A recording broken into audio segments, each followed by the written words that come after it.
All right, welcome to the Eric Tries Too Hard podcast, episode 119, with my guest, Stephen Kowalski. Now, before we jump right in, this is the first time I've ever done this. I'm going to do a plug because I actually have something to plug for once. June 22nd in Baltimore, Maryland, I'm doing my first stand-up show that I'm putting on. I'll be opening up for a bunch of awesome Baltimore comedians. Come on out. That's at the legendary punk venue, the Auto Bar, on June 22nd. In Baltimore, Maryland. All right, on with the show. Stephen, how are you doing? And thank you for coming on. Oh, man, thanks. It's great to be here. I'm doing great. And congratulations on getting that show set up. I saw the flyer the other day. It looks amazing. Thanks. Yeah, that's, dude, it turns out after you've been booking your own bands for like 15 years, this is like, comedy is like the easiest thing to just set up. Just one PA, 5 people. Yeah. You're good to go. You have yeah, exactly. There are less people. I've had bands with more people than the entire lineup of this show. And yeah. Anyway, so I know you through the hard times, which means we're going to have a lot to talk about with comedy and punk and whatnot. What other creative pursuits are you involved in? I mean, really right now, mostly just writing for the hard times. I've listened to a couple of other episodes of the podcast. I feel like I've fitted well with a few people who are just jobbers during the day, and then we're lucky enough to get in at the right time with the hard times and find a place for themselves and find like a really nice creative outlet with like a cool supportive group. So pretty much writing for the hard times, making dumb jokes on Twitter. That's where I'm at. I do a little bit of creative writing here and there, writing like short fiction and stuff like that. But the hard times has been my focus more and more lately. That's awesome. And before I even go into your history of you and punk and comedy, I went back just to make sure I put your name in the hard time search thing to find all the articles you wrote. Because, it gets confusing. There's so many people writing so many articles. And you have actually been brought up, not by name, but brought up on my podcast multiple times. And, all right. Because you've been brought up on the Jesse Cannon's podcast, and I believe you were brought up in one of the episodes on the Edgeland podcast, all of which because you wrote an article called "Punk Clears Out Pit to Make Room for Crossing Ducks," which is it's a legend in and of itself. Yeah, that's my Moby Dick right there, man. It's beautiful. It's funny. A lot of people know it. It got shared like crazy. But for those of people who watch, who listen to my podcast, who know kind of like the ins and outs of like some of this hard time stuff, it's legendary because it was in the editor's room. Apparently it was a fairly highly contested topic of, is this too silly? Does this make sense? No, it's amazing. And it finally got put out and it just exploded. And then, as they've said, the editors went back and looked at your previous submissions, be like, wait, this guy has something, which I think is very unique because bringing your own slant on a voice to something like the hard times is a really impressive thing to do. So how did you know any of that was going on, and how did you feel when you kind of figured out that you were the talk of the editing room for quite some time? I mean, I found out about that, I think, the same way everybody else did, which was via a podcast, and it was so funny. I had downloaded it at work. I believe it was on a Friday.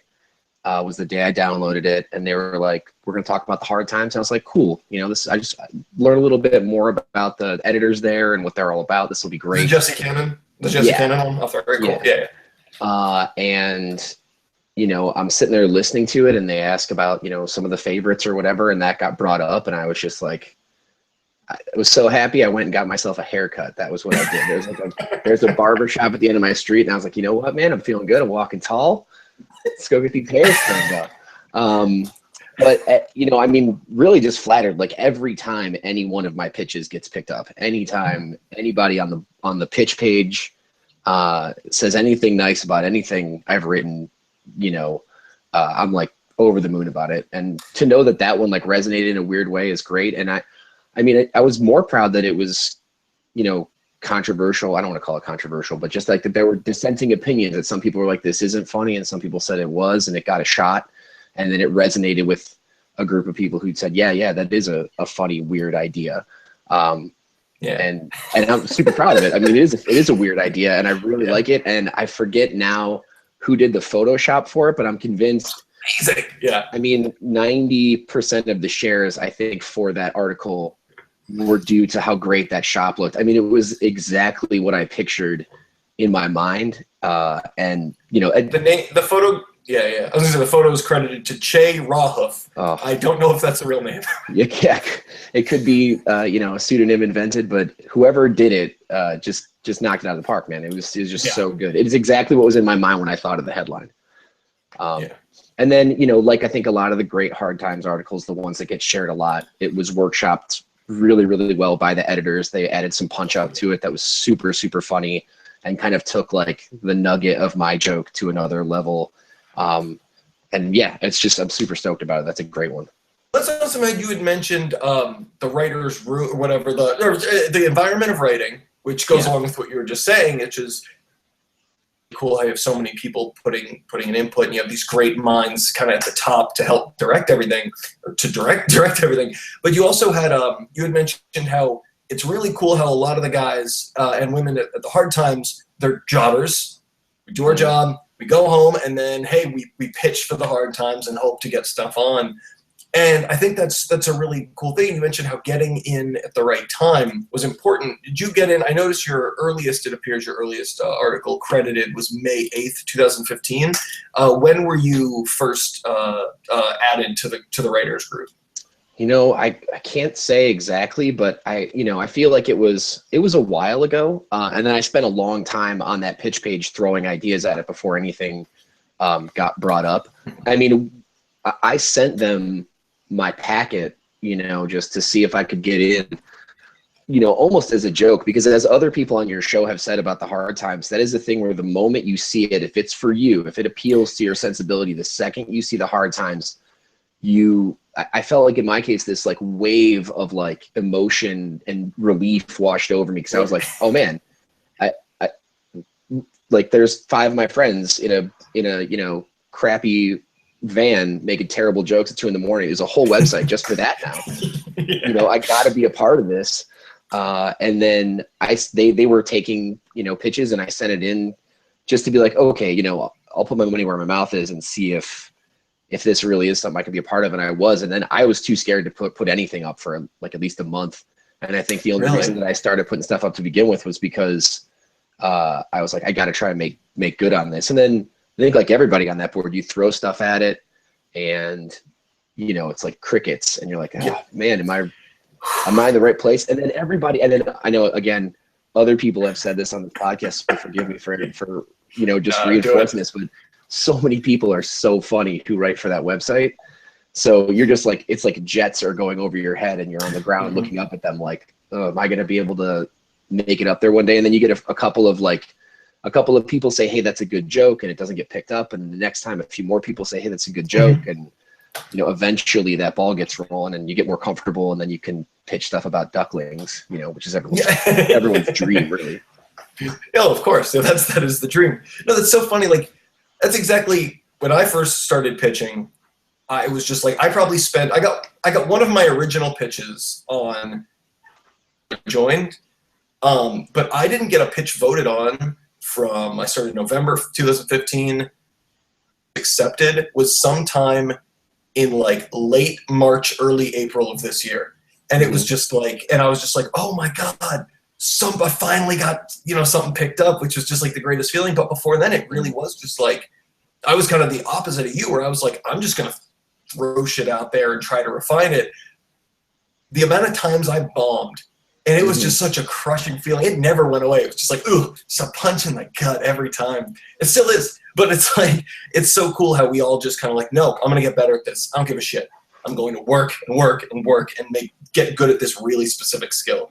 Yeah, and you also had, so it seems like once you, just looking at the dates of the things that you got on, January of this year, and I very much remember that.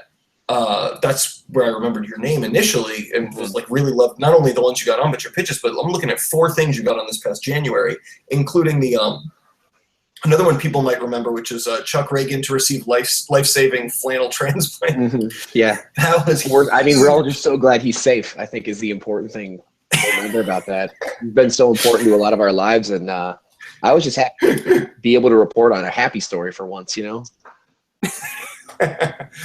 Oh man, no, but you've been like, I'm just looking at you, you're just crushing it this year. Like, this is fantastic. Well, you know, and that And goes some of back these, to yeah. that goes back to that moment that you mentioned where the editors mentioned that that Ducklings went up and it did well, and that they decided that they would go back and look at some of the stuff that I had, you know, pitched in the first place. And some of those ones are ones that we like, that they went back on and were like, okay, do this one, and this one. And of the ones that they requested that I write up, a few of those made it through to the final product. So that's why January was real crowded.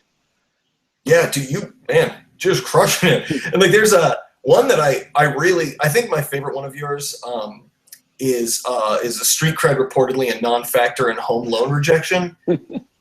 Oh my God! When I saw, I believe I saw that in the pitch room first, and I was like, Jesus Christ, that is unbelievable. Anyway, enough of me like gushing over that. Let me tell you. Let me get some stuff for the listeners. Tell me, how did you get into comedy in the first place?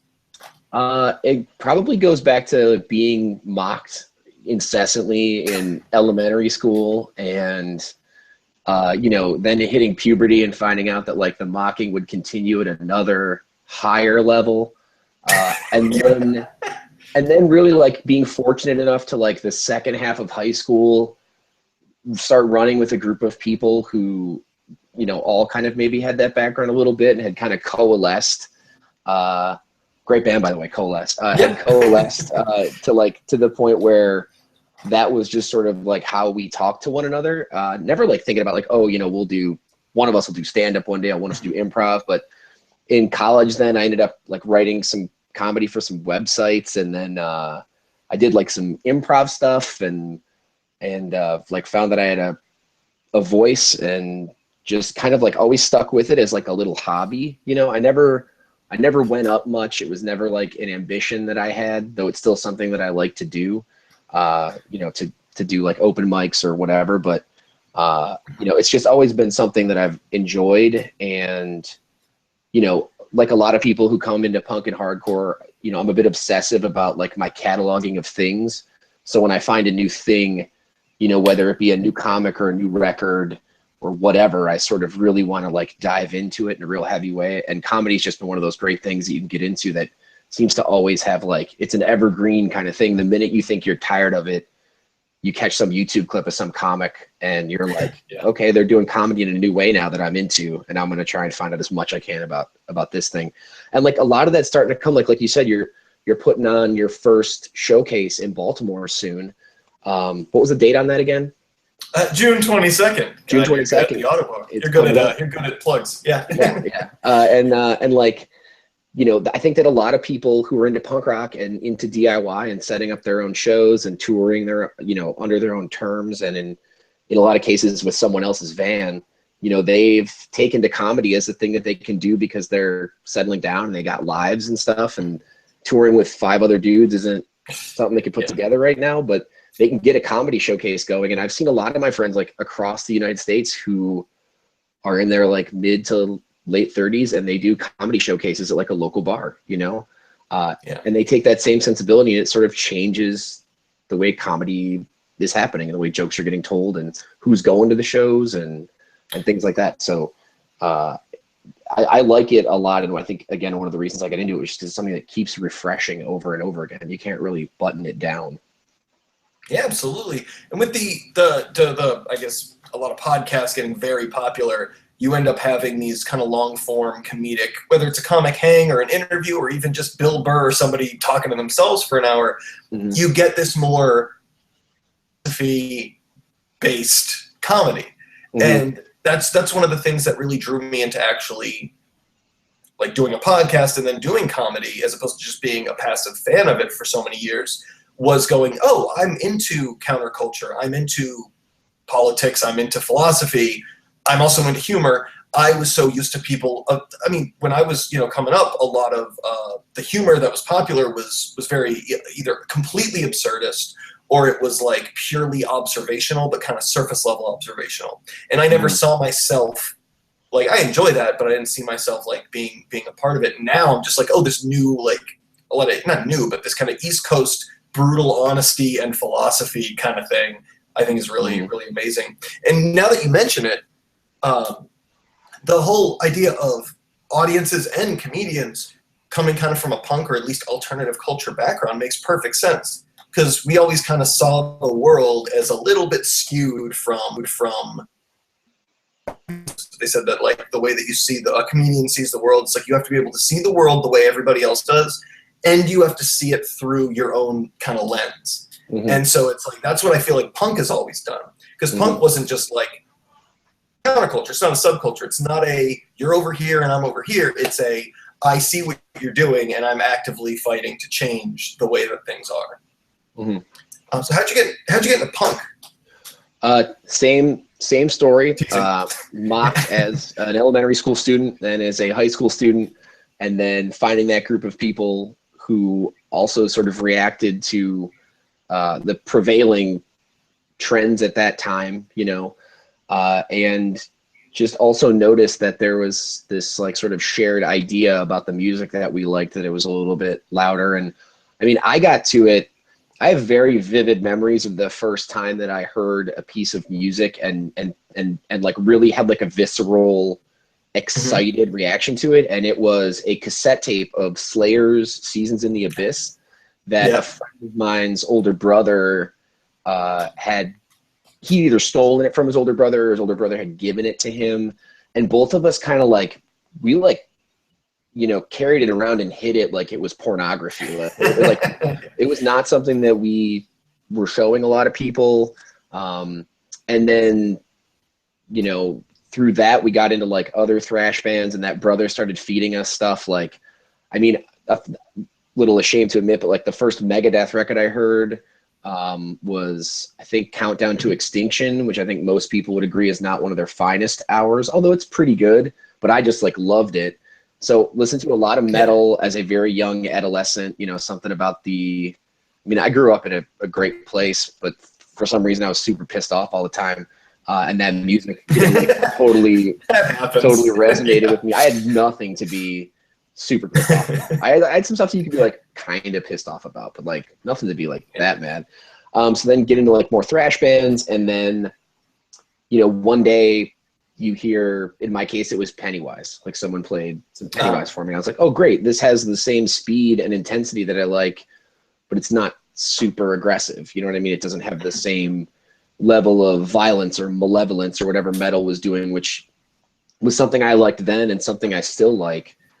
But taking that edge off turned out to also be great in a different way. And then from then I got into like, you know, I think everyone picks a label. For me, it was Fat Records. You get Survival of the Fattest. That was my sort of team's record. And then you find records by all the bands on that, and you read their liner notes, and you find those bands.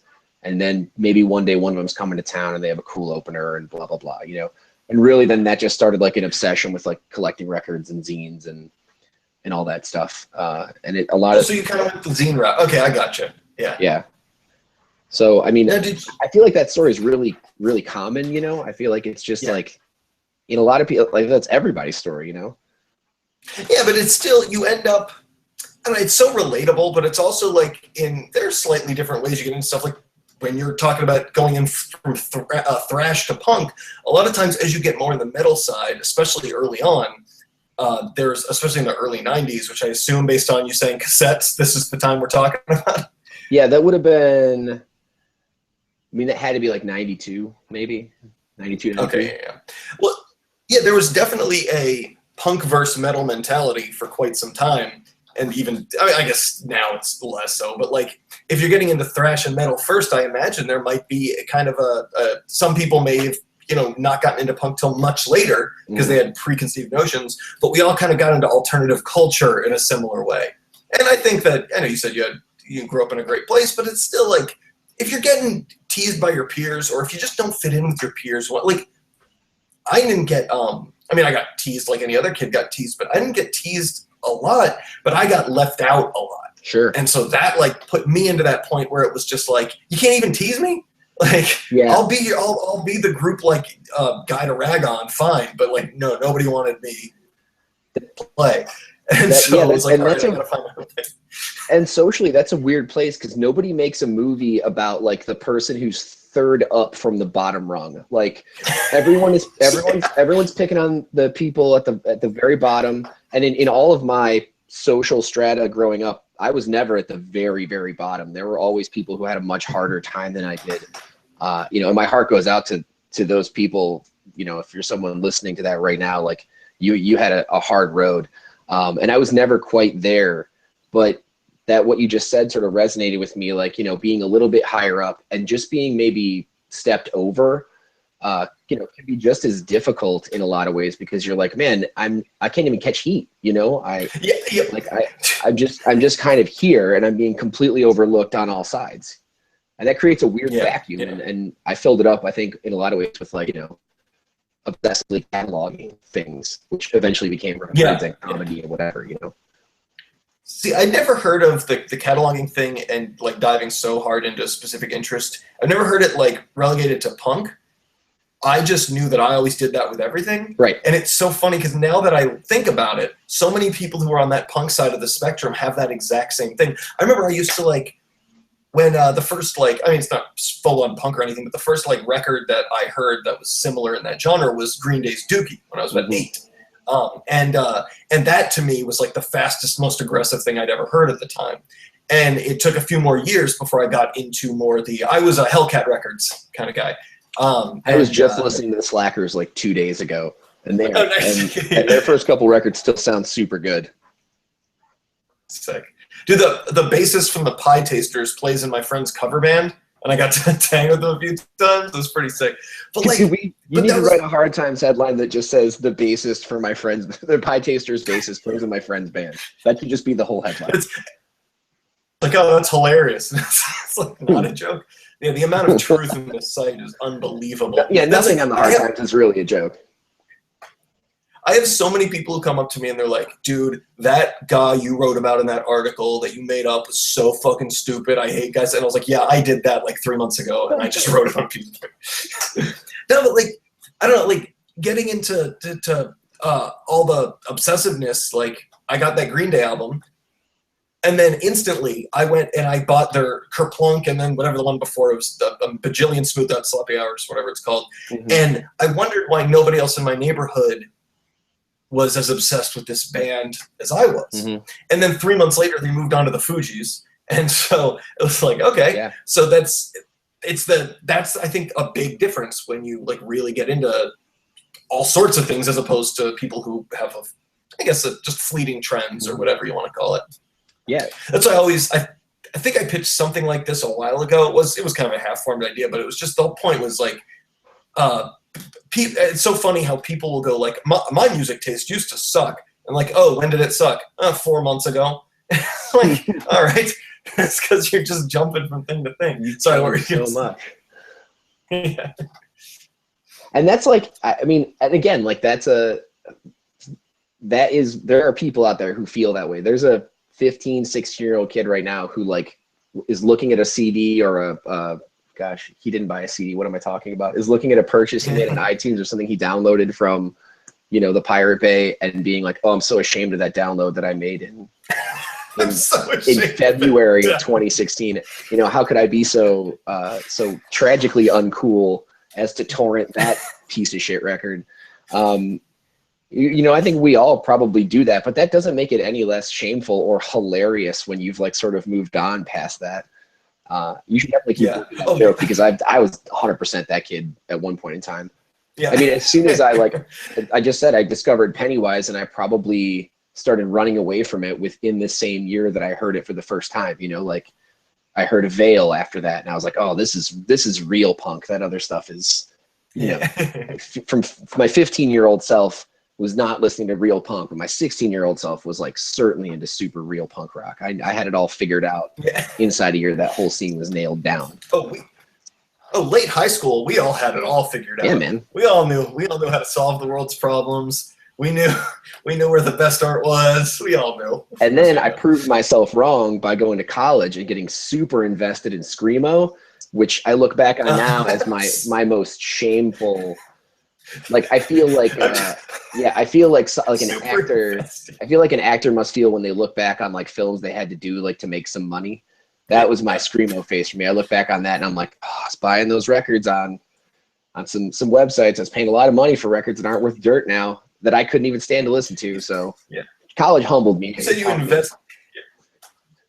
you invested in screamo. Now I'm just picturing you on graduation day, like sell every share of stock in screamo that we have. Yeah, like what screamo bands were you into, and what years was this? I don't. You can. You don't have to date yourself. You don't peak, want to. But. For me, peak would have been probably 01 and 02. So like, I mean, a lot of your classics. So like You and I, Seisha.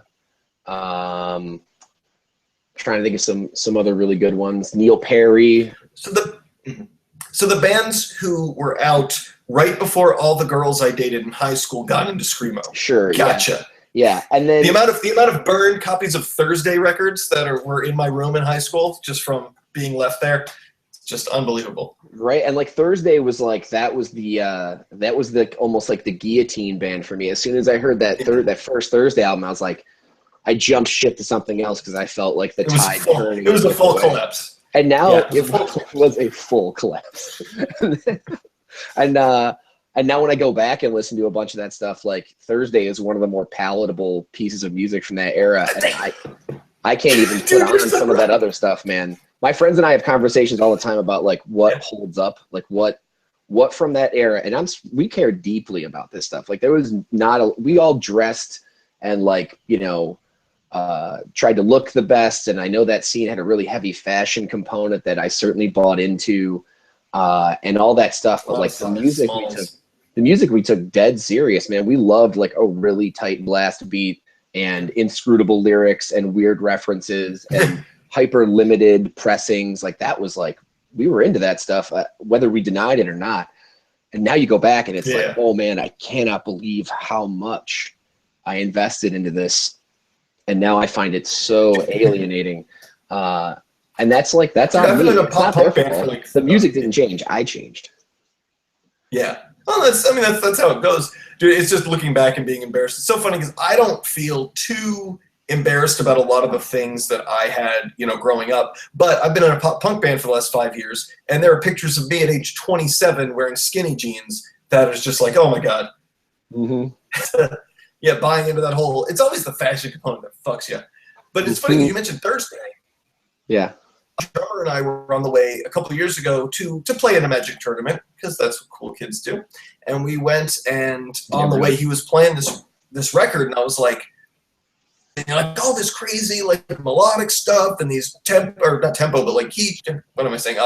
Like just time signature changes. This is unbelievable. This is really cool. What is it? He goes, oh, it's Thursday. And I was like, oh. Well, I've heard this record 1,000 times. I didn't know it was good. I thought it was terrible. But it turns out Thursday actually holds up a little bit. Eventually you caught up to him, man. It just took some time. You were on Monday. Now you're on Thursday. Thank you. Yes, exactly. Jesus. Good night, everybody. Yeah, thank you. Thank you. That's what, I like how your screen is getting blacker and blacker, I assume, as the sun is going down. Yeah, this room was natural light, and now I'm losing it. That's okay. This is an audio podcast anyway. I just do the whole I do this for nice. Good lighting. Yeah. Well, this will still be on YouTube. For anyone, I know you guys are listening audio right now, but I just turned a light on and now I look super dope. So dude, you actually really do. Just listeners at home, picture the dopest thing you've ever seen. That's pretty much this. So I don't get to, and I'm glad you brought this up before we even started. I don't ever get to talk about sports on this fine program. Dude, so I wanted to briefly, and then we'll get to straight into the hard times. So tell me, so you're from Cleveland, correct? Sorry about that. Although your basketball team is they're in there, mm-hmm. they're in there, they're playing, they're dribbling. Not for long, but they are dribbling for sure. So you noticed my Ravens shirt, yeah. And so are you like a real hard like Browns fan, or are you like my my relatives, my in-laws in Chicago, who they go, I'll pay attention to the Bears again when something positive happens? The Browns are my one. The Browns are my screamo. They're the thing that I'm embarrassed by, that I cannot get rid of. I care deeply about that team. I know that is not a cool thing in any circle. I don't believe that cheering really, really hard for sports teams and being emotionally invested in them is ever cool, but it has never stopped me from doing it. And I love it, and they're awful. The Browns are awful. And there's something really liberating about that, because when you hear people, especially in punk rock and in independent art scenes and places that are, very much in opposition to jocks and athleticism and things like that, or at least that jock mentality, which is, certainly something worth rebelling against.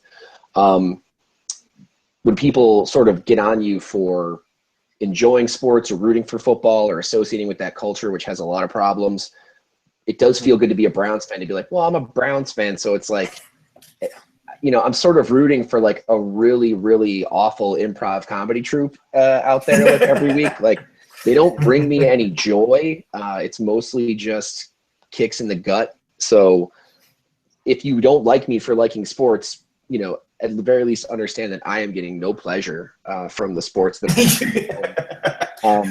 you're only.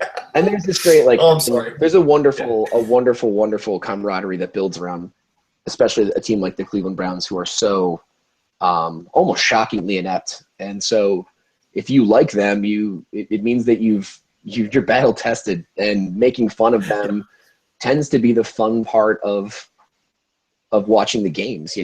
I've moved away from Cleveland, and I enjoy Twitter on a Browns Sunday more than I enjoy the football game, because it is hilarious, because you have fake accounts from the owners and the coaches, and there are callback jokes. I mean, it is as inside baseball a comedy sketch as you could ever find, and it's great.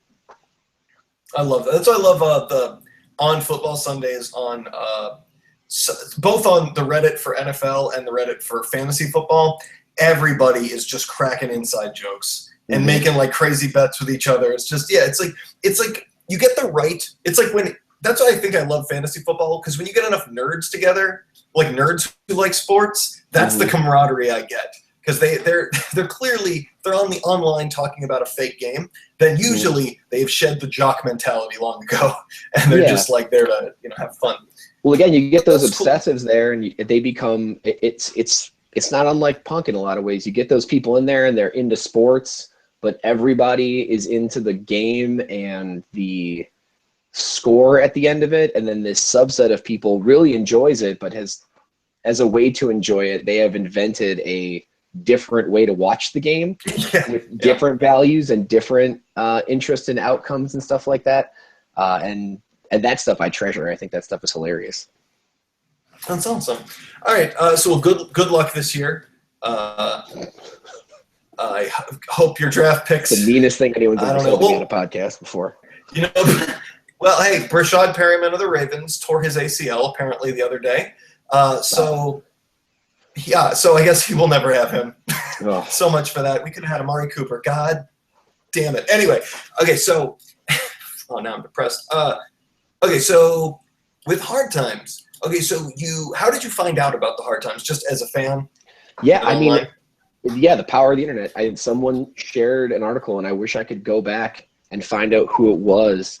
But I had a friend. I used to live in Alabama, and I had a friend down there, and I don't know if he was the person who shared the first article I saw, but I remember he was the person I messaged when I did my pitch to say, hey, man, I pitched this. If I get something published on it, it's for you. You know what I mean? Like, because I think that one of the one of the first articles I saw he posted. So I don't know if he was the first one or like the third or fourth, but it was definitely an old friend of mine from Alabama who was sharing this stuff. And like has been said on this podcast in the past, once you see that, if it's for you, there's not a whole lot else that fits. It's such an unbelievably specific thing. And it's wonderful. I mean, they just crossed 100,000 likes on Facebook. Oh my God. And so now you're looking at that, and obviously this thing that forever I thought was this niche inside kind of thing is completely not. And that's fantastic. I'm glad. You know what I'm waiting for? Because if this keeps up, this will happen in the next couple of years. Mark my words. Someone is going to get into punk through the Hard Times. to know one tiny maybe they'll see an article like I don't know, like yours. I love this one too. Trump vows to keep Gitmo open, luxurious. Beautiful. That one article too is really good. Not just the headline, but like something like that. Or like I put up one about podcasts recently, and that got a bunch of people who I know aren't involved in punk but are involved in podcasting who heard it or saw it. Like that kind of thing. And then they're like, what is this world I've just stumbled onto? And like, that's going to happen. I swear to you, someone's going to get into punk through the hard times. It's going to happen. And that is 100% guaranteed going to happen. And another thing that I'm hoping that site does, that's probably already happening, or maybe because of its popularity means that it already did happen. But I hope it encourages a lot of people who are part of that scene to just lighten up a little bit. And I don't I don't mean that in the sense of like compromise your values or give up on your convictions or, you know, stop taking things personally that you value, because if you value it and it's personal, take it personally, you know, get angry. But I also think that there's something to be said for at least looking at the scene you belong to and picking out the idiosyncrasies of that and enjoying that. And I know that coming up in the late 90s, early 2000s, a lot of people took punk rock like real serious and made it violent. You know what I mean? And I'm from Cleveland. We had a lot of violence in our scene, and a lot of that was because this was something that people valued. Maybe they didn't have a lot else going on. And I think that we could have used the hard times back then to like make this stuff seem as silly as it definitely was at the time, but there was just no, for the minority of people in the scene who looked at that violence and was like, this is ridiculous. What are these jokers doing? We didn't have a website to look at and go, oh yeah, there are 100,000 other people who agree with us. We're definitely not the minority. You know, we should speak up about this kind of thing. And I hope that continues to happen. The thing I love the most about it is how it skewers this scene that has been so important to me, but has been like long overdue for a good roasting, you know? Oh, Jesus has it. Yeah. Well, there's a great, even the humor. Here's the other thing, not just taking things lighter in the sense that like the idiosyncrasies you're mentioning, but on the flip side, there are also, I've noticed the people who are in the punk scene who think they're funny, like the class clowns of the punk scene, are usually the least funny people I've ever met in my life. And I don't mean anyone who would ever write for hard times. I mean, like, I saw, there was like a punk band. They covered like old surf and classic rock songs, but they like play them in a punk style. And I swear to you, like they're opening up for a much bigger punk band. So they're playing, and a bunch of like these punk kids ran up and were dancing, but doing like fake surf dances, fake, you know, 50s dances, 60s dances, whatever. And they were doing, and so then they'd stop the song, and then people like wouldn't even bother to clap. They'd start another song, and those same like 10 people who were up there doing the fake dances did the exact same fake dances they just did to the previous song to the next song. Meanwhile, looking at each other the whole time like, we are so goddamn funny. Isn't this hilarious how we're ironic? And it was just like, you are so not funny. There's an Against Me song from 2003. The line was, it's referring to the punk scene. And it says, they make bad jokes. It's okay not to laugh. And I was like, thank God. Yeah. Someone said it. Someone said it. And that's for sure. Like, need that. That's a nugget. That lyric that you just mentioned is a nugget for a lot of what is great about the hard times, because it points out a lot of that stuff. And I don't know, you know, it depends on how invested you are. I think people read that site for different reasons, and you can look at the comments on any hard times article and see that there are a lot of different points of view appreciating that website. And so, but there are people out there, I think, who that point of view that is getting reinforced because it's not in their local scene. You know what I mean? Every small town in America's got a few kids who like punk and are trying to put on shows, and who knows what kind of static they're getting. And hopefully they see the hard times and they're like, yeah, man, okay, this can be pretty silly and we should have a lot of fun with it. Yeah. Yeah, no, it's a beautiful thing, and it's like the more we talk about it, that's why like I love having hard times people on, because with the comedy plus punk connection is always just amazing, and I always end up having a lot in common with you all. But like every time we talk about it, I start appreciating the site in different ways, and just like what you just said, I was like, oh wow, that's actually really inspiring. I got so into the politics of punk, not just the politics of the scene, but I mean like punk fueled politics. Autonomy was what we were going for when anarchy was no longer fashionable. But like all that stuff, and then around 2004 election, college, and it was the first time I could vote. And all of a sudden, it was like everyone cares about politics, and I'm like, oh, college is great. I'm not the only one for the first time in my life. And then the second after the election, nobody cared about politics anymore. Mm-hmm. I was like, oh, this is just another fad.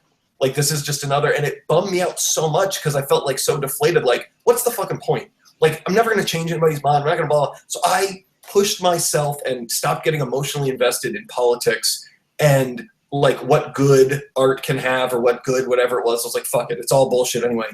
And so with the hard times, I try to like, I still have that voice where I go, this is a magical thing. And it goes, shut up, Eric. Nobody cares. Fuck you. Mm-hmm. And like, but when we have these conversations, I really just reinforces like, no, this is doing good. Like, this is not to inflate us writing jokes as whatever, but like of it. I will give, you know, the creators of the site and the founders all the credit for like creating this thing that the world desperately needed. And I just feel lucky that we get to ridiculous jokes and contribute to it. And they do it. I mean, they do it in a once you get in there, you can have feedback on everything, regardless of whether it's your first day or your last. And they don't get real petulant when you give an honest critique of somebody's joke or ask like, hey, I'm not sure if this is going to play the right way. Is anybody else concerned about this? Maybe no one else will be, or maybe a few people will be. And, you know, sometimes you see things get workshopped right there live in front of you into something that's like really, really, really great. I mean, probably my favorite day on that page where this happened, a sad day overall right after Prince passed away.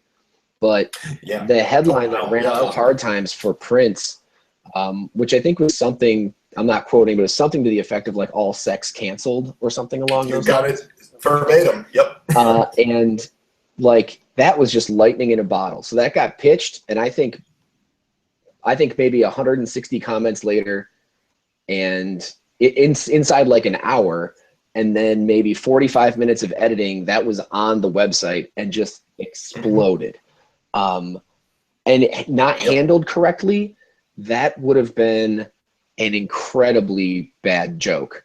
But there were already posts made that day and editors on that website and other comics who write for it saying, hey, this is the angle we do not want to take. Like, if you walk across this line, you're going to be getting deeper and deeper into super unfunny stuff that we don't need. Your joke is over here. So your joke's over here. Here's your target. Let's see if anybody can land it. And it landed it, man. That was an incredible day. And all I did was sit there and refresh the page and just watch more and more great information roll in. And that was really inspiring. You know, I don't write a lot of short stories anymore. But at the end of that day, I started like pulling up some old drafts and workshopping them because I was like, you know what? Like, this was a great thing. I got a lot of juice coming out of this right now. I feel really, really good. And I'm going to go work on some of the, you know, crap I've been tinkering with for a few years that I've been ignoring because, you know, whenever you have creative stuff you're uncertain about, I think it gives me tremendous anxiety. So this gave me a little bit of a boost, and that's kind of my version of what you were just saying about like that, you know, passion that can be real corny. If it gets ignited in the right way, definitely leads to positive things. And I'm definitely, you know, I feel that in a real way. Yeah, absolutely. No, this is something because we're nearing the end-ish. Did we start on time? I mean, I'm happy to talk to this long, but like it's Game of Thrones that I'm recording right now, so you know, you know how that goes. Yeah, but like so this is what I love towards the end is I'll get super specific and just talk to you about stuff that I really want to just ask you about, like game, not game, but whatever. So because I started doing stand-up. I'm pitching for all sorts of, you know, different shit. Hard times is my like number one thing I focus on. Probably that and stand up, but like and you know, all sorts of other shit. Like I've got all these. I feel like that really gets my creative juices going. Where I might pitch a bunch of hashtag war jokes on Twitter, and that gets me like in the mood for pitching a hard times thing or for like writing a stand up bit, whatever it is. Do you have The reason I asked, or I bring this up, is because you mentioned your creative outlet really is the hard times. do you have other things that inspire you and influence you, creative or non, that you channel in to create stuff for the hard times? Oh, sure. I mean, we'll go back to the Ducks article, because that's my Hotel California. And like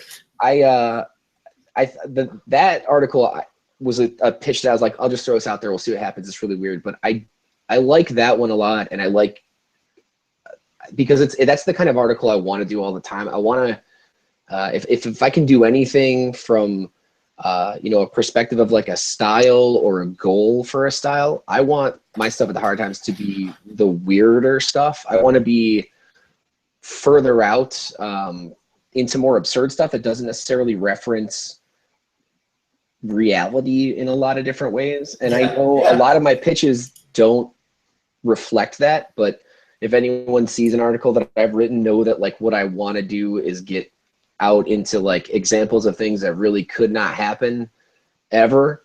And then I'm going to write them, and I'm going to, fingers crossed, that they just kill it with the Photoshop, which they seem to be doing every single time now, which is amazing.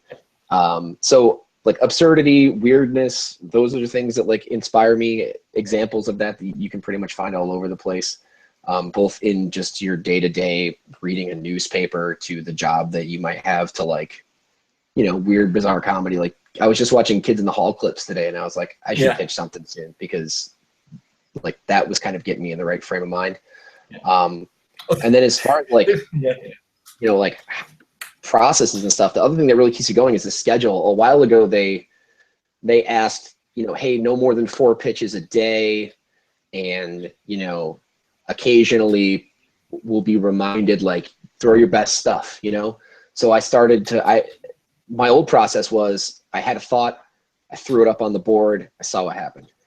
And I changed that. Now I have like a Google Doc where I have like a pitch sheet where I'll basically write a headline, write 5 or 6 iterations. I would love I want a picture of all the hard times writers. I want to see our notepads on our phones. Just all the garbage that litters those things.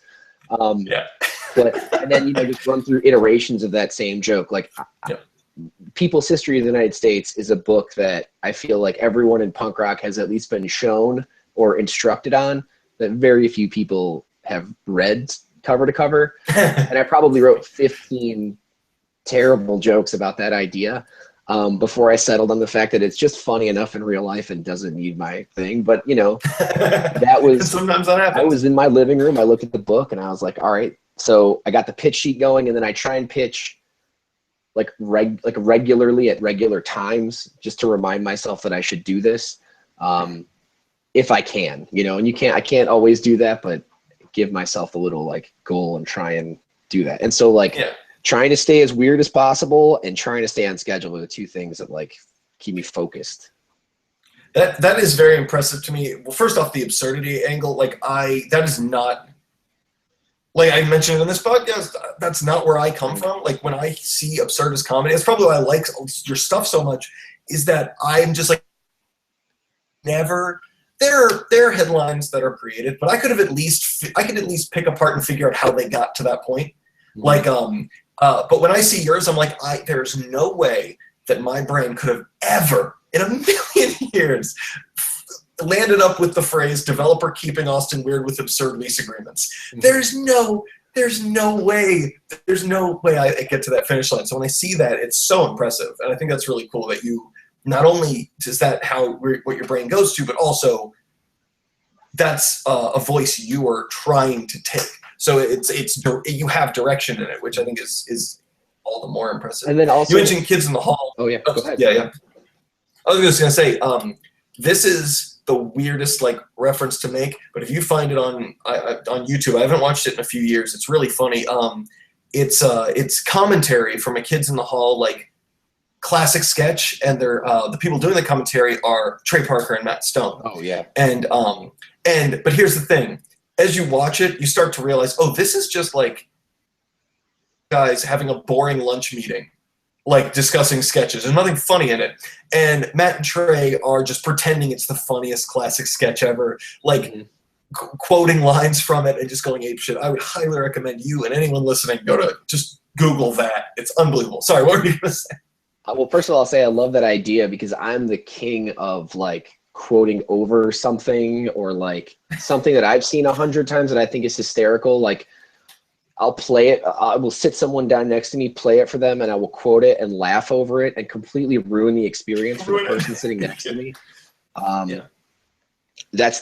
I'm so good at that. If anybody needs someone to ruin some classic comedy bits for them, if that's something you're looking for, I'm for sale in that department. But yeah, I don't remember my original thought before we started walking down this road. By the way, what you just said, there's a pitch in there. Yes, there's got to be absolutely a pitch in there. And I just recalled where I was going. I was going to say, on the flip side of that, the fact that I really like to chase absurdity and try and be strange. More often than not, my favorite stories on the hard times that are written are the ones that are the most on the nose to life experience. So I've said this a bunch, that my favorite one is the like older hardcore guy into his liking hockey phase.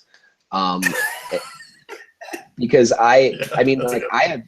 first of all, I have a ton of friends who love hockey, and they're all into punk rock. So seeing them get skewered was hilarious. I've watched those games with them. I have incredibly vivid memories of sitting in friends' houses and playing NHL hits. And like some of these guys were actually in a hardcore band called Hockey Fight.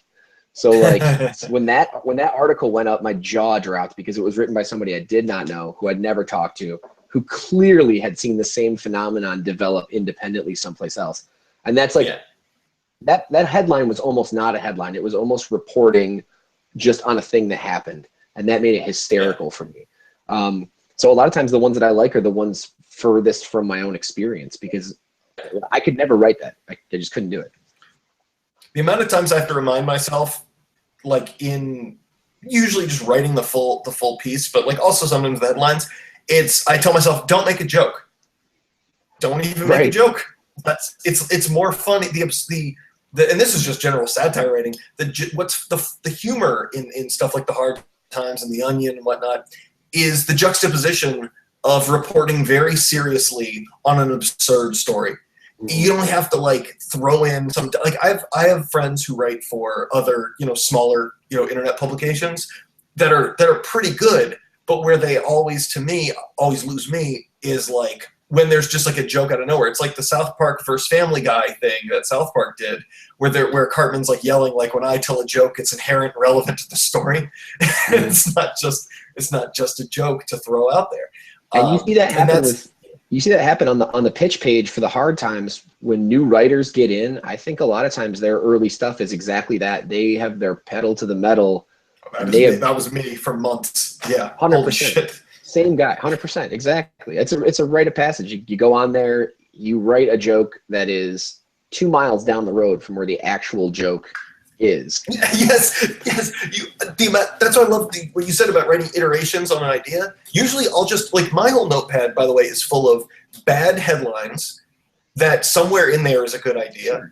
And I'll write like 6 of them. Like one of the ones I just got accepted on, I'm obviously not going to say it, but recently, if I look at my iterations of it, it was probably of 5 jokes. It was probably number 4. It's like I got closer. I nailed it. Then I overshot it. And then before I pitched, I went back and was like, oh, I overshot that. I need to go back. And that's where it was. What would you say? You're right. The iterations. What would you say your like pitch to pickup ratio is in your comedy writing for the Hard Times?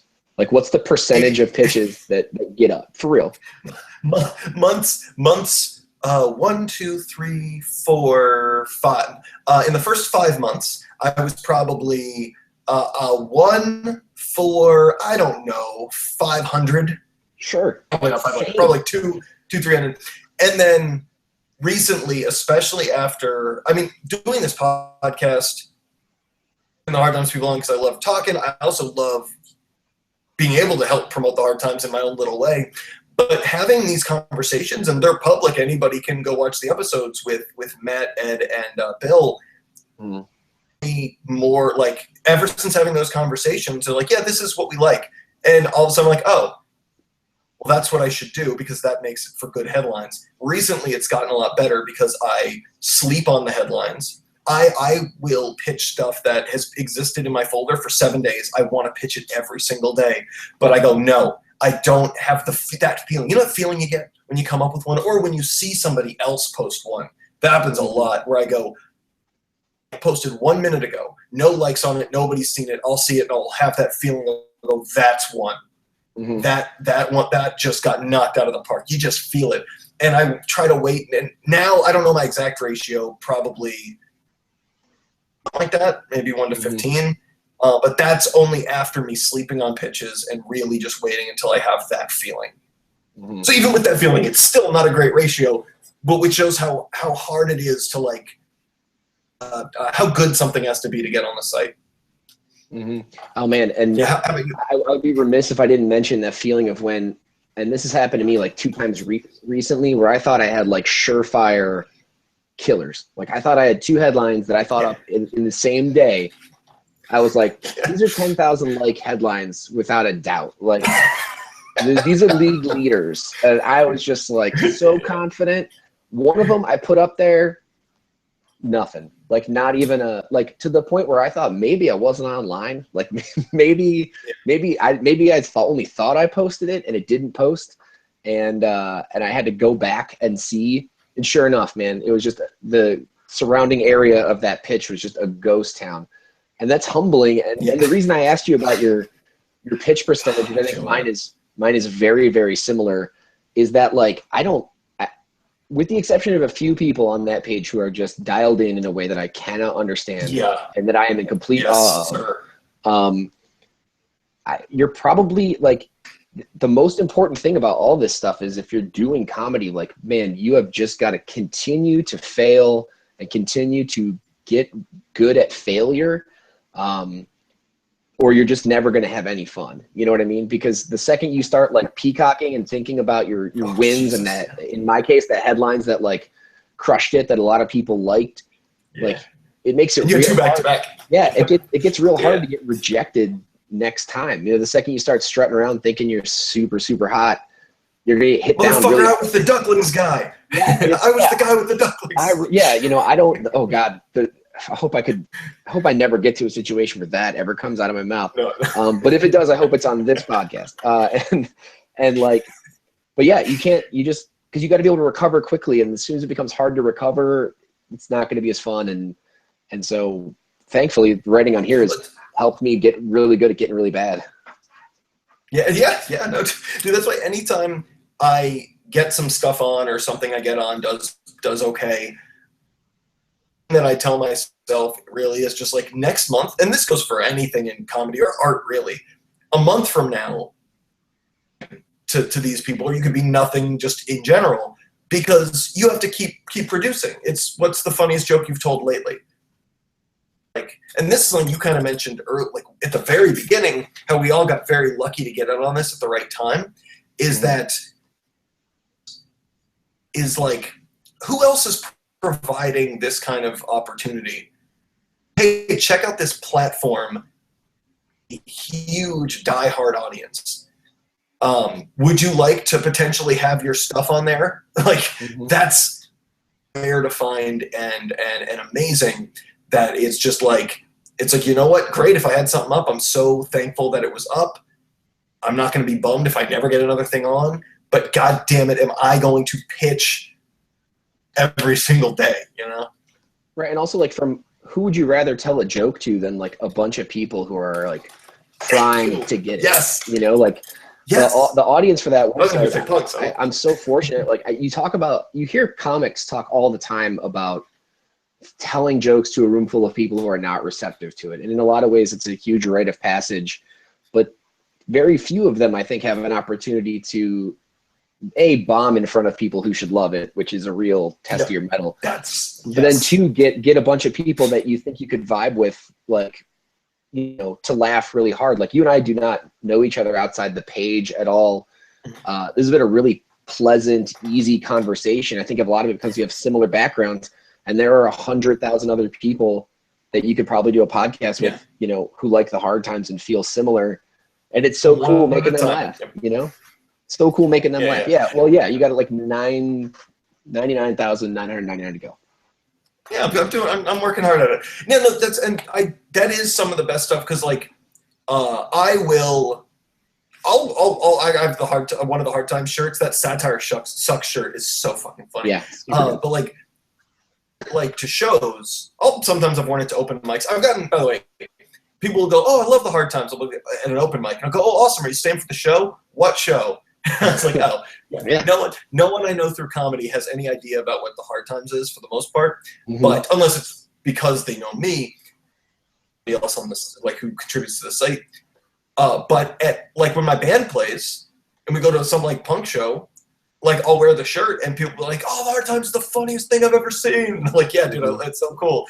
But that's the thing, is like, I've made friends because, like, I don't even necessarily have to mention that I contribute or have written anything for it. Just like someone will go, "Oh, I love the Hard Times," and all of a sudden it's like, oh, we have this connection. We both have these same sensibilities, and they're all great people to meet. Like, I'll hang out with anybody who reads Hard Times. Holy shit, it's real. In which case, oh man, those people are my heroes. The people who mistake a Hard Times headline for reality, they make my world go round. They are precious, and I never want them to know how precious they are. I want them to continue to misinterpret fiction for fact forever, because that is there's nothing funnier. There's never been a Hard Times headline that is funnier than someone who believes the Hard Times headline is true, and that will, I think, forever be a maxim. Like that's not going to go anywhere. Yeah. It's not. All right, well, that was awesome. It was so good to talk to you. Do you have any plugs before we wrap up? Well, I want to plug Eric Navarro has a show coming up at the famous Auto Bar in Baltimore. I believe it's June 22nd at 9 p.m.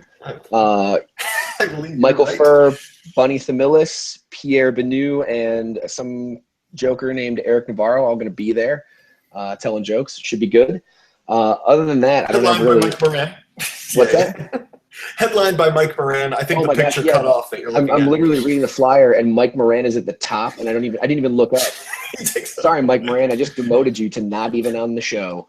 Well, if you're gonna plug my own thing, I should also mention we are doing it like band stuff, where we are trying to actively get the audience we want to get in are people who are more open-minded, more inclusive, but can also make and take jokes, but but are very much like, kind of like what we see as the Hard Times readership. Like, you're a very inclusive person with a progressive worldview, but also you don't have to stick up your ass about humor. Sure. And even if you do, you should come out and like experience it anyway, like the stick's got to come out sooner or later. Well, we only have 50 seats available. So Pack them in, we'll be happy. Yeah. All right, sweet. Do you have a Twitter? What else you got? I do. My Twitter is at Casimir Kowalski. So it's CASIMERKOWALSKI. Is that what you go by? Your middle name or whatever? No, I mean, usually just Steve. Everyone just calls me Steve. But I'm very Polish. My middle name is Casimir. It was a name I hated when I was younger and have really embraced now that I'm a little bit older. So I try and put it out there as much as possible because I want everyone to know how Polish I truly am. But I'm frequently on Twitter, mostly tweeting about video games and punk rock. So if you like those things, I'm a reasonable follow. And I'm completely insufferable during a Browns game. I hemorrhage followers during Browns games. There's just nothing I can do about it.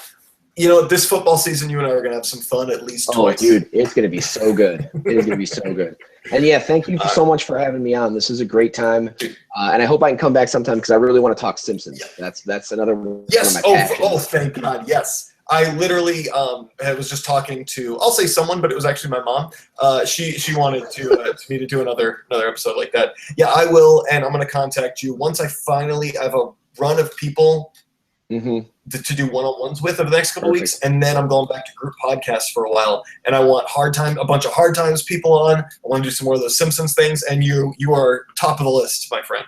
Oh man, I can't wait. Listen to your for whoever's listening, if you haven't listened to Eric's Simpsons Roundtable episode, go listen to that. That is one of the best podcast experiences of my recent lifetime was going through that. A lot of really, really great fans of the show saying all the right stuff. No jokers in that room, man. It was super good. I would be honored to participate in one of those. Dude, I'm fucking up. I need to do. God. All right. Anyway, thank you, and thanks so much for coming on. It was great to talk to you. Really good conversation, and I will see you on the boards, and I will see you back on the podcast soon. Indeed, man. Take care.